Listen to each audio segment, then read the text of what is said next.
Bem, pessoal, vamos de BTC no fim de tarde dessa quarta-feira, 28 de setembro, agora na Espanha, 20 horas e 17 minutos, no Brasil, 15 e 17 da tarde. Gente, a BTC hoje desenhou um doji que segue emprestando vigência a essa nossa grande figura triangular acumulacional. Ficou muito volátil porque até o começo da tarde aqui na Europa, o DXY estava dando sinais de que ia seguir avançando, mas finalmente ele está abrindo um belo engolfamento. Olha aqui o corpo real desse candle aqui de hoje, 28 de setembro, sendo engolfado pelo candle de ontem, 27 de setembro. Então é um claro sinal de arrefecimento, um engolfamento forte. Isso aqui vai cair igual uma jaca para o centro gravitacional no semanal. Vocês vejam que também no semanal é bem provável que o candle da próxima semana já ostente um belo engolfamento, já que esse aqui ficou muito extenso e a gente já está com a cotação a 112 abaixo da aresta superior desse corpo real. Então, se a gente continuar nesse patamar até domingo, vamos colocar, é bem provável, e domingo vai estar fechado, né? Porque no final de sexta-feira fecha o mercado de futuros, fecha o DXY. Então, se até sexta-feira a gente mantiver esse patamar aqui em 112, é bem provável que o candle que vai surgir de domingo para segunda já abra um belo engolfamento aqui, levando o DXY aqui para um patamar de 103, 102. Lembrando também a vocês que existe uma relação movimentacional de inversão entre o DXY, que mede a força do dólar norte-americano contra as principais divisas do planeta, contra libras esterlinas, contra ienes japoneses, mede a força do dólar em relação a essas divisas. Ou seja, o dólar, muito provavelmente agora com esse engolfamento aqui no diário, vai retornar, o DXY no caso, né, vai retornar para um patamar ali de pelo menos 105, talvez 104, 103, e caindo o DXY, obviamente, a BTC vai ganhar tração impulsiva e deve vir para romper a aresta superior aqui dessa cunha triangular na projeção, que nesse momento está se confundindo com a base da nuvem de Shimoku aqui no diário. Deve romper forte, porque o DXY semana que vem provavelmente vai cair forte e a BTC, na minha leitura, vai explodir em direção a esse patamar aqui de 30 mil dólares. O mundo está em ebulição, já eu vou falar sobre as novidades na geopolítica internacional. O Nord Stream 1, a Alemanha agora oficialmente reconheceu que foi atacado. Já eu vou falar disso. A Alemanha está pensando num cenário totalmente bizarro agora em termos energéticos. Vamos ver como isso vai se desdobrar. Aqui na nossa banda de VWAP mensal, depois daquela bela lambida aqui na lower da banda de VWAP mensal, a BTC hoje quase avançou para o patamar de 20 mil, chegou a fazer a máxima em 19.666, mas agora a VWAP mensal, que está ali em 20 mil, é a nossa laje, é o nosso platô resistencial mais imediato. A gente tentou furar no candle de ontem, 27 de setembro, não deu, o corpo real rapidamente retornou. O candle de hoje é um doji. A partir da segunda tentativa, o Price Action, que é o estudo do padrão comportamental dos ativos, dá conta de que a partir da segunda tentativa, terceira, isso fica factível. Normalmente a BTC não passa na primeira, ó. Aqui na primeira não foi, na segunda voou e foi rasgar até a upper. Aqui a gente lambeu a lower, na primeira não foi, na segunda a gente provavelmente deve ameaçar cruzar, mas a partir da terceira tentativa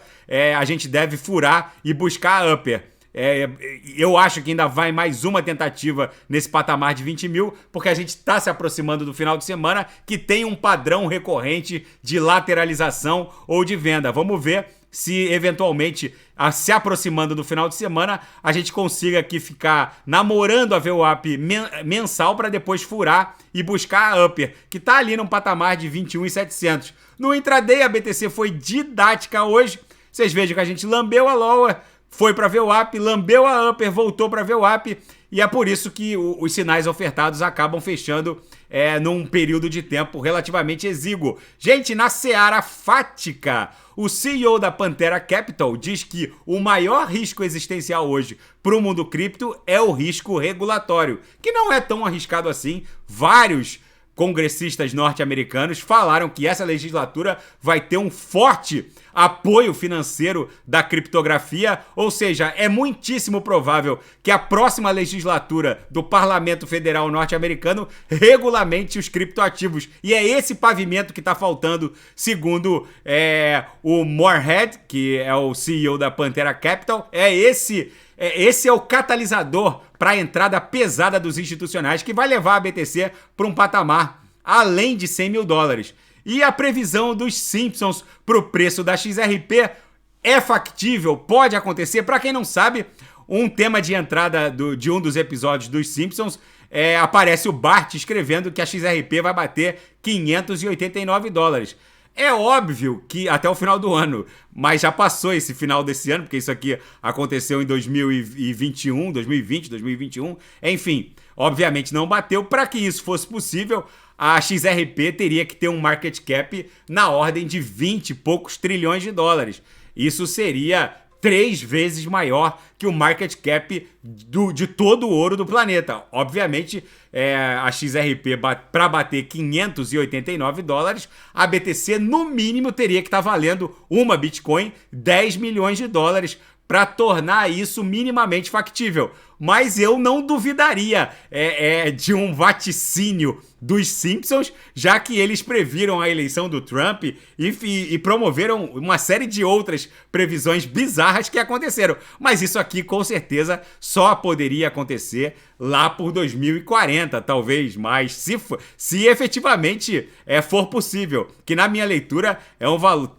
29 trilhões de market cap é um valor bizarro, é mais que todo o ouro conhecido do planeta. Para vocês terem uma ideia, se a gente somar todo o dólar em fiat físico, né, tangível e dinheiro eletrônico, todos os dólares, ienes, euros, libras esterlinas, as tangíveis e as eletrônicas, se somar tudo, dá 80 e poucos dólares, não dá 100, ou 80 e poucos trilhões de dólares, não dá 100 trilhões de dólares.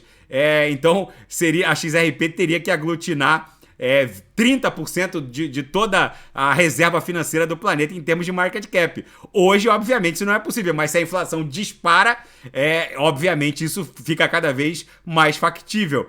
O mundo está caminhando fortemente por um período de hiperinflação. Agora os bancos centrais estão numa camisa de força, aumentando as taxas de juros, mas o fato é que é bem provável que a inflação e o juro real negativado seja um novo normal. E, gente, existe um novo malware que representa uma ameaça a vários tipos de carteiras de criptomoedas. Por isso que eu falo aqui no canal, é preciso ter sempre um antivírus atualizado, porque o malware é um arquivo malicioso que envia informações da sua máquina, né, do seu dispositivo, para terceiros. E um antivírus, né, um firewall, ele evita essa comunicação clandestina com terceiros dentro da máquina onde vocês eventualmente estejam operando. E o mais assustador é que esse novo malware que eles descobriram, que tem o nome de Erbium, ele é capaz, inclusive, de acessar carteiras que antes não eram alvo desse tipo de arquivo malicioso. Eles conseguem, inclusive, acessar o wallets da Exodus Atomic Wallet e praticamente todos os wallets que são extensões de navegadores. Alguns engenheiros estão tratando esse malware como um dos mais sofisticados que existem, porque como que esse malware atua? Uma private key, ela consegue acessar um determinado wallet porque ela cria uma curva elíptica e alcança esse wallet. Tanto é que a private key de vocês ela é privada em razão da infinitude absoluta de chaves privadas. Eu falei aqui no canal há umas 3 ou 4 semanas atrás que existem mais private keys, existem mais chaves privadas do que átomos no universo. Eu recebi um monte de mensagem de piadinha, então eu vou entrar aqui num site para vocês, para mostrar. Esse site aqui, ele expõe todas as chaves privadas da rede Ethereum. Inclusive as chaves privadas da rede Ethereum de vocês estão nesse site. Só que boa sorte para você tentar achar. É mais fácil vocês ganharem na Mega da Virada ou na Mega Sena 1000 vezes de forma sucessiva do que vocês acharem uma private key com saldo aqui. E por que eu tô falando que o acesso de uma private key a um determinado wallet, ó, o acesso a esse wallet aqui, ó, se dá através desse endereço aqui. Dessa private key aqui, desculpa. Ó. O acesso a esse public address, a esse endereço público, se dá através dessa private key. O acesso a esse endereço aqui, ó, público, se dá através dessa private key. Todas as private keys da rede Ethereum estão aqui, só que só de páginas a gente tem tudo isso aqui, ó. É muito mais que... É um número que é um número inenarrável, né? Não é 1 trilhão, 4 trilhão, 1 sextilhão. É simplesmente um número que teria que buscar na nomenclatura para poder exprimir esse número que eu acho que nem existe, né? É simplesmente inenarrável o tamanho desse número. Ou seja, só de páginas tem isso aqui. Então, se cada página tem essa quantidade bizarra de addresses... e por que os últimos public addresses, eles têm ETH e são inacessíveis? O Vitalik Buterin já fez um vídeo sobre isso. Eu até deixei aqui na última página. Se a gente fizer uma pesquisa randômica... Deixa eu tirar essa propaganda. Se a gente fizer uma pesquisa randômica, a gente vai ficar... A gente até pode escolher a página aqui. A gente vai ficar simplesmente pulando de página em página e todos os saldos serão zero. Justamente porque existem mais chaves privadas da Ethereum do que átomos no universo. E por que na última página e nos últimos public addresses existe saldo, mas eles são inacessíveis? Olha aqui, ó, na última página, eu até deixei na última página de propósito, existem vários public addresses e suas respectivas private keys com saldo, ó. Essa aqui tem 10.30 Ethereum. Inclusive essa aqui o Vitalik Buterin enviou 15 mil USDTs ao vivo numa live que ele fez, justamente para explicar que como uma private key acessa um determinado wallet criando uma curva elíptica, esses últimos aqui, ó, como eles estão lá no final da curva, criam um paralelismo que são wallets inacessíveis. Então tudo que vocês mandarem para esses wallets, simplesmente o ativo fica perdido. Ou seja, virtual, dentro dessa sistemática de acesso a um determinado wallet via curva elíptica da private key, eles ficam inacessíveis, porque no final cria-se um paralelismo e o wallet fica inacessível. Mas enfim, voltando à quantidade de private keys, então se só de páginas a gente tem esse número inenarrável, que não pode ser nem expresso, né? Vamos colocar assim. Então vocês têm que multiplicar todo esse número gigantesco, isso aqui é só de página, por essa quantidade aqui de private keys por página. Ou seja, é simplesmente bizarro. A private key de vocês, ela é privada pela infinitude de private keys. O universo tem menos átomos do que esse número aqui gigantesco que está na frente de vocês agora. Voltando lá ao malware, que foi o fio da meada dessa nossa chegada nessa página até aqui, é que o malware, esse malware, ele é tão sofisticado que ele calcula o ângulo de ataque dessa curva elíptica.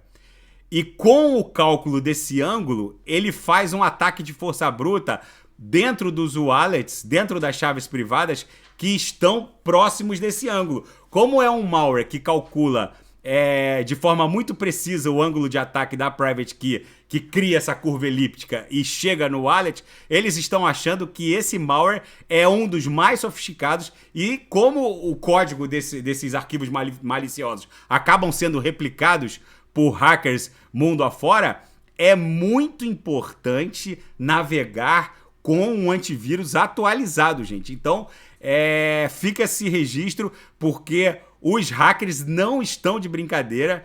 Agora, criar um malware que calcula o ângulo de ataque de uma curva elíptica já é uma coisa bizarra. Então, nem private keys albergadas em cold wallets estariam teoricamente a salvo. porque se eles calculam o ângulo da curva elíptica, então fica esse registro. E na seara geopolítica e finanças internacionais, o Reino Unido caminha fortemente para ser classificado como um mercado emergente. Na terça-feira, o FMI repreendeu o novo governo por suas políticas fiscais inadequadas e mal direcionadas. A farra do subsídio da fatura de energia elétrica dos britânicos vai ser financiada por quem? Pelo próprio Banco Central britânico. O Banco Central inglês é quem vai comprar os títulos que vão financiar essa gastança totalmente populista da Liz Truss. Em outras palavras, o Banco Central inglês estará financiando os gastos do próprio governo, comprando títulos emitidos pelo próprio governo. Ou seja, é mais impressão de dinheiro. É por isso que o DXY não parava de subir também, porque a libra esterlina está derretendo sob os nossos olhos. Isso aqui sim, esse tipo de gastança irresponsável é que vai levar a BTC a $1 milhão, não tenham dúvida. E a Alemanha se prepara para cenários absolutamente impensáveis. O que aconteceu com o Nord Stream 1 já tá pontificado que foi um ataque deliberado, foi um ato de sabotagem. As imagens são impactantes.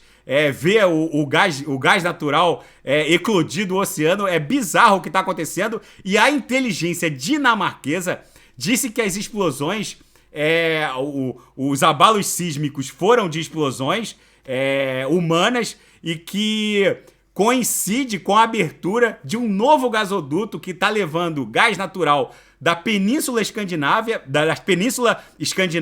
da Escandinávia até a Polônia.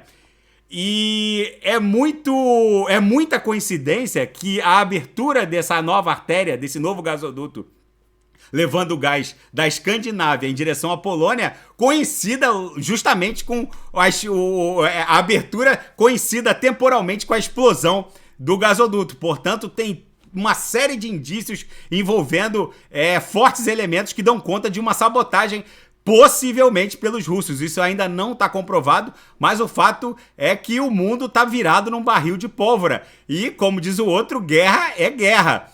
E o Ian, o furacão que está se aproximando da península da Flórida, está caminhando para uma categoria de número 5 e pode ser o furacão mais caro da história dos Estados Unidos. É impressionante como o olho do furacão está crescendo de uma maneira tão bizarra que o diâmetro dele é quase já a metade da Península da Flórida. É bem provável que ele encoste na Península da Flórida lá pelo final da quinta-feira, na altura de Tampa, e cruze a Península da Flórida em direção à Carolina do Sul. Vamos ver como isso vai se desdobrar. Gente, o fato é que a BTC segue acumulando forte.